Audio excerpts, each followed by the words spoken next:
Hey everybody out there, it's Pastor John with your Midweek Reflection. We're getting towards the end of 1 Peter. We're in chapter 4, verses 12 through 9 this week. And as I did my initial reading of the text this week, my first reaction was, I don't really want to preach this.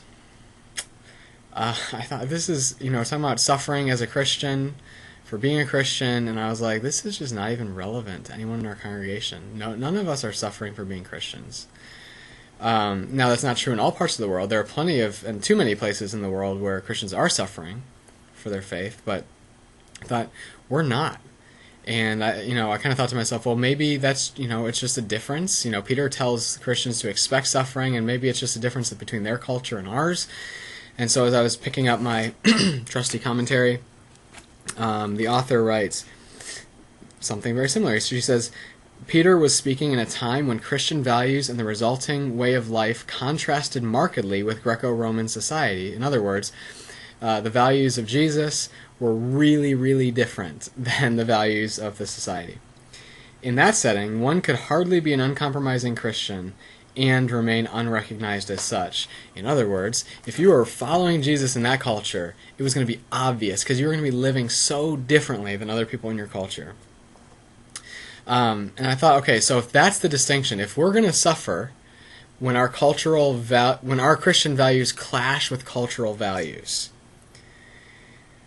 are our cultural values so in line with the kingdom of God, and that's why we're not suffering? I don't think so. So, question for you then is, what are our cultural values?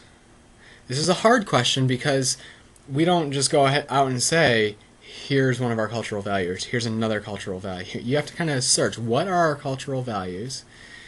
And how do those fit with the kingdom of God values or stray away from them? When you think of Christian values, don't think of religious right, religious left. Think of Jesus and how he lived in the scriptures as they teach us. And if, assuming there is a difference, why aren't we suffering? And what kind of suffering should we expect? If we were really following Jesus and living the kingdom of God, and that meant our values and our lives were different than our culture, what kinds of suffering in our culture would we face as Christians? Tough questions. I hope I'll have a little more headway on them as we lead into Sunday. In the meantime, I hope you are blessed this week. As always, I look forward to worshiping with you as we live the gospel life together. And in the meantime, may God bless you.